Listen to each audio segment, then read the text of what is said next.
Israel está comenzando a tener problemas y ha habido ataques y alguna incursión por tierra también de algunos terroristas, en este caso de otro grupo también que se llama Hezbollah, que está tremendamente armado, financiado por Irán y que lleva muchos años en el norte de Israel presumiendo de tener miles. Ellos hablaban de 150.000 misiles. Bueno, no sé si será verdad o no, pero lo que está bien claro que este ejército de Hezbollah en el norte es un ejército muy bien preparado, con muchas armas, y no es la primera vez que se enfrentan a Israel. Hay temor, hay mucha incertidumbre acerca de lo que va a pasar. Mi hermana querida Susana, desde Galilea, me llamaba esta mañana y hablábamos un buen rato y me comentaba cómo está la situación. Ya digo, hay mucha incertidumbre, mucho temor. 300.000 personas que forman parte de la, digamos, de la reserva, personas que han estado en el ejército, pero que han vuelto a ser llamados para apoyar a los que están allí combatiendo, han sido llamados. En fin, todo esto está moviendo, está sacudiendo las estructuras, no solamente de Israel, sino que está el Señor hablándonos y dándonos un mensaje, yo creo, muy claro. Yo dije en cierta ocasión, en los días del confinamiento, ¿se acuerdan ustedes? Por allí, por marzo del 2020, que Dios le estaba hablando al mundo con lo que estaba sucediendo. Pero, sobre todo, era un tiempo especial para que la iglesia recapacitara y reflexionara acerca de lo que estaba pasando. Aquellos hermanos que me decían o que decían, no tengo tiempo para orar, para leer la Biblia, para estudiar la palabra, yo les dije, pues vais a ver cómo vais a tener tiempo. Ahora vais a tener bastante tiempo, porque vais a estar encerrados muchos días, semanas y probablemente hasta meses, para que esa excusa de que no tengo tiempo ya sea desterrada definitivamente de vuestras vidas. Por lo tanto, yo creo que en aquellos meses, en aquel tiempo, 2020, el Señor estuvo tratando con la iglesia, con cristianos tibios, cristianos que se habían dejado de congregar por diferentes motivos, muchas personas que comenzaron a leer la Biblia por primera vez en su vida y tuvieron un encuentro personal con Cristo. Y bueno, y de aquellos días, de aquella temporada, surgió lo que todos conocemos como la iglesia virtual, formada por centenares y centenares de hermanos de todas partes del mundo que se acercaron al Señor, gente que se entregó a Cristo en aquellos días, y nació la iglesia virtual, que hasta el día de hoy pues sigue siendo un instrumento tremendamente poderoso en las manos del Señor, y ahí surgieron iglesias y obreros y lugares de culto y tantas cosas que podríamos mencionar. Ahora el tiempo es diferente. Ahora nosotros, por lo menos en esta parte del mundo, no estamos encerrados, pero sí están encerrados en sus hogares los habitantes de Israel, que no pueden salir a las calles, no pueden ir los chicos a estudiar a la escuela, no pueden las personas ir a trabajar a sus trabajos porque el país está en guerra. Pero yo siempre también he dicho, y solamente lo recuerdo, que lo natural es un reflejo de lo espiritual. Repito, lo natural es un reflejo de lo espiritual. ¿Qué está pasando en lo natural? Cosas terribles. Hemos visto imágenes que nos han dejado a todos con los pelos de punta, y otras muchas que no hemos querido publicar. Y todo esto, la pregunta es, ¿Dios lo ha permitido, sí o no? ¿O es que aquí el diablo puede hacer lo que le da la gana, cuando le dé la gana y cuando quiera y donde quiera? Yo creo que el que controla la historia, el que quita y pone reyes, el que permite o impide cosas, es nuestro Dios. Y el diablo no puede hacer nada sin permiso de Dios. Siempre recuerden eso. El diablo no puede hacer nada sin permiso de Dios. ¿Se acuerdan cuando el endemoniado Gadareno, los demonios que habitaban en él, le pidieron permiso al Señor para entrar en aquella piara, en aquel hato de cerdo? ¿Se acuerdan ustedes? Bueno, pues ahí tienen un ejemplo. El diablo está sometido a Dios. Libro de Job, léanlo detenidamente, léanlo tranquilamente, y se van a dar cuenta que Satanás actuaba hasta donde el Señor le permitía actuar porque el diablo no es un ser, digamos, autónomo, que pueda hacer lo que le dé la gana, sin darle cuentas a nadie, ni muchísimo menos. El diablo es un ser que tiene que estar sometido a Dios, le guste o no, porque Dios es el que permite, el que impide, el que autoriza, el que abre o el que cierra. Y en esta ocasión, Dios ha permitido todo lo que ha sucedido.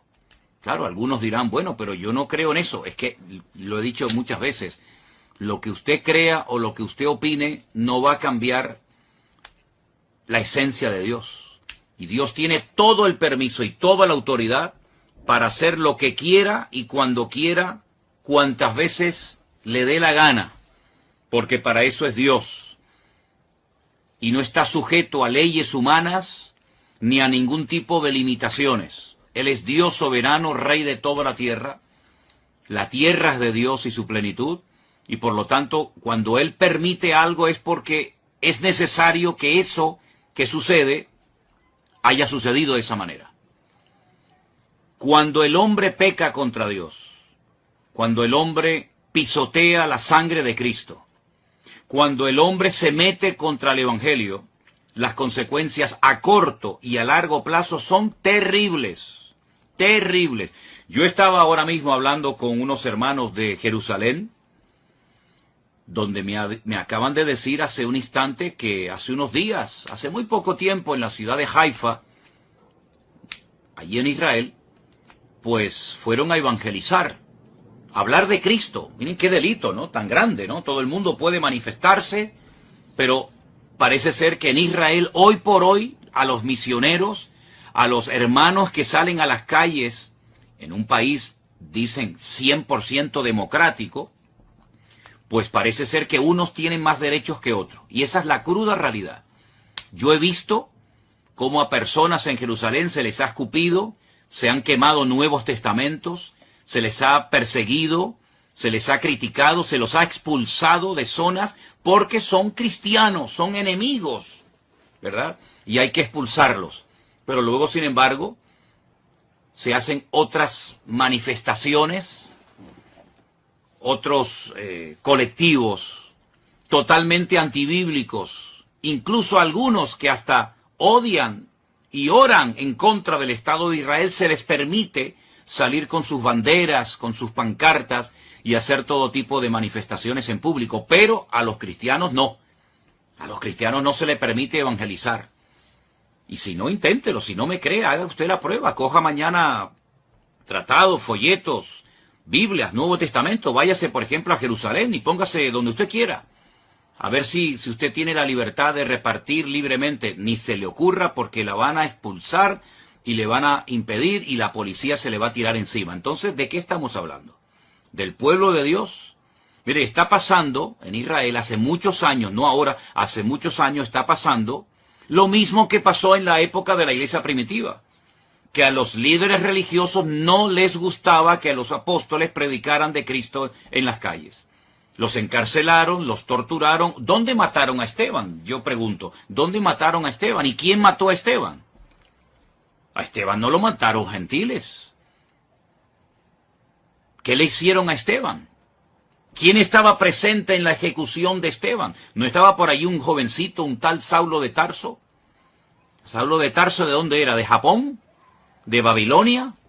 ¿De España? ¿De dónde era Saulo de Tarso? ¿De dónde eran los que apedrearon a Pablo? ¿Quiénes eran los que le impedían a los apóstoles predicar el evangelio libremente en la ciudad de Jerusalén? ¿Quiénes eran? Ustedes saben la respuesta, está en el libro de los Hechos, solamente es cuestión de leer la Biblia. Entonces es exactamente lo mismo, pero ya no estamos en el siglo I, estamos ahora ya en el año 2023. Y todavía en Israel está prohibido evangelizar. Ustedes sabían que en Jerusalén hay una universidad de los mormones. Una universidad, unas propiedades, unas instalaciones tremendas que tuvieron que costar muchos miles, tal vez millones de dólares, no lo sé. Bueno, se les permitió hacer eso en Jerusalén con la condición de que no evangelizaran. Porque ustedes saben perfectamente que los mormones salen por ahí a repartir sus folletos, a evangelizar. Bueno, no lo pueden hacer, no lo pueden hacer.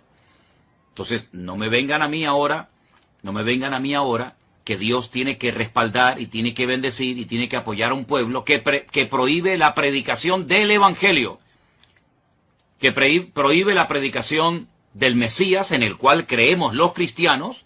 Nadie está obligado a creer en el Mesías de los cristianos, nadie está obligado, pero se supone que en un país libre, en un país democrático, uno puede hablar de lo que quiera, se supone.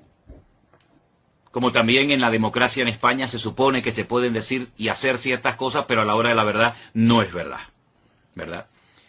Entonces, mis queridos hermanos, eso por una parte. Por otra parte, ¿en quién se está poniendo mayoritariamente? No digo en toda la población, pero ¿en quién se está poniendo fundamentalmente la confianza en este momento, en medio de este conflicto por parte de muchos habitantes de Israel? En un señor norteamericano que apoya a ciertos y determinados colectivos que todos sabemos cuáles son y qué es lo que pretenden, colectivos que precisamente interrumpieron una reunión de oración a judíos ortodoxos en Jerusalén, y esa reunión que se iba a celebrar en Jerusalén con el día y las festividades de Yom Kippur, etcétera, no fueron interrumpidas por extranjeros ni por cristianos. Fueron interrumpidas por judíos, habitantes de Israel, que se levantaron contra sus compatriotas a prohibirles que oraran, que leyeran la Torá, que hicieran teshuvá, y los que me están oyendo y son de allí sabéis a lo que me refiero, se les prohibió y se les expulsó. Donde se han hecho manifestaciones totalmente antibíblicas y ante los principios morales y espirituales de la colectividad religiosa de Jerusalén. ¿Dónde se han hecho esos desfiles? ¿No han sido en la ciudad santa de Jerusalén? Entonces, hermanos, cuando estas cosas ocurren, no ocurren por casualidad. Las cosas no ocurren porque al diablo se le ocurrió zarandear ahora a este país y no. Vamos a ver, las cosas ocurren con un propósito. Y ni una hoja de un árbol se mueve si no es con permiso de nuestro Dios. ¿Sí o no? ¿Cuántas veces lo hemos dicho? Que no se produce, no ocurre nada sin permiso de Dios. Y Dios ha permitido en este momento que se hiciera el ridículo. Y que la gente todavía, tanto en Israel como fuera de Israel, se estén preguntando, ¿pero qué ha pasado? ¿Qué ha pasado con el servicio de inteligencia tan poderoso que tiene Israel? ¿Qué ha pasado con los soldados? ¿Qué ha pasado? ¿Se han quedado dormidos? ¿Cómo es posible que más de 1000 terroristas se hayan infiltrado en territorio israelí y hayan hecho una masacre terrible que, aunque algunos políticos, incluida la vicepresidenta de nuestro país, de España, no ha querido condenar, y otros tantos políticos en su hipocresía y en su populismo, ¿verdad?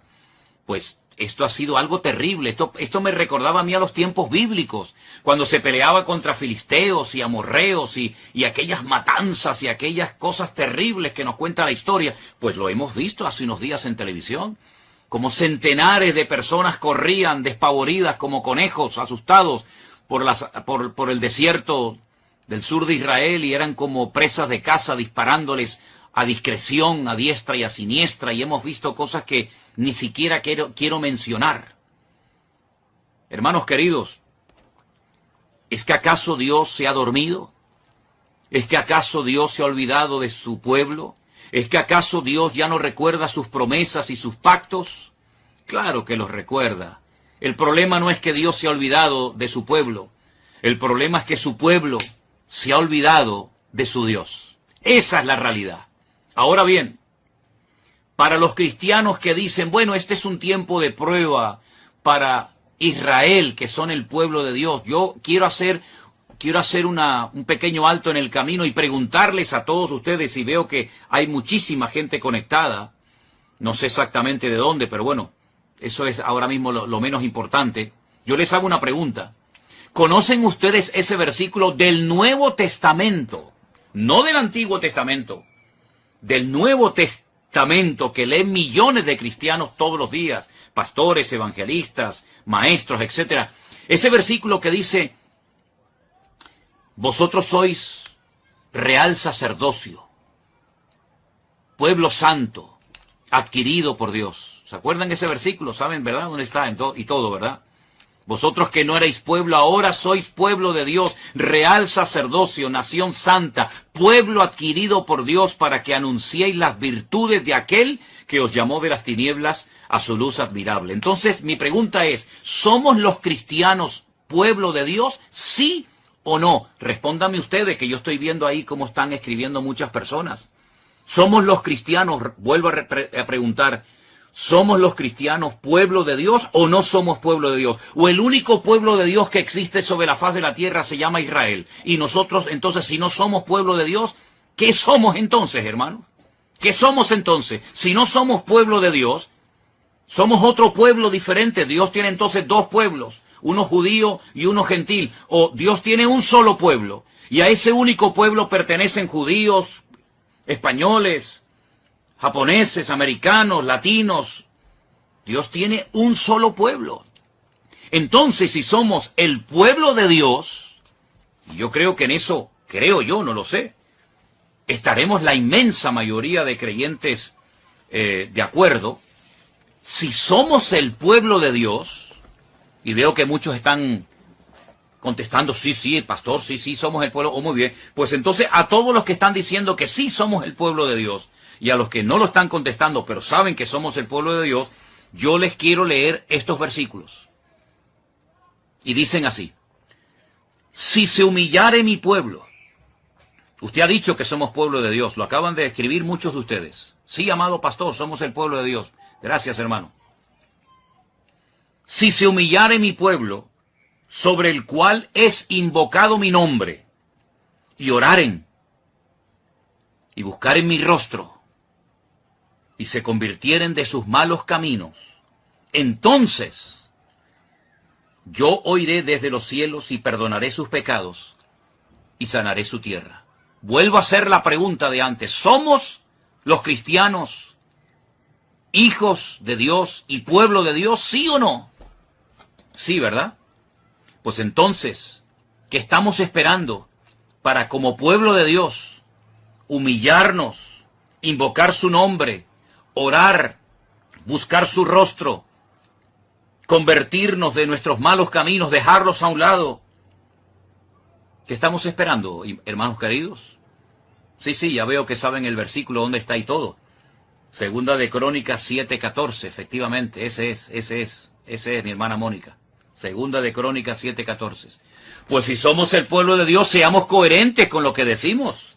Porque es una incongruencia decir somos pueblo de Dios para lo que nos interesa.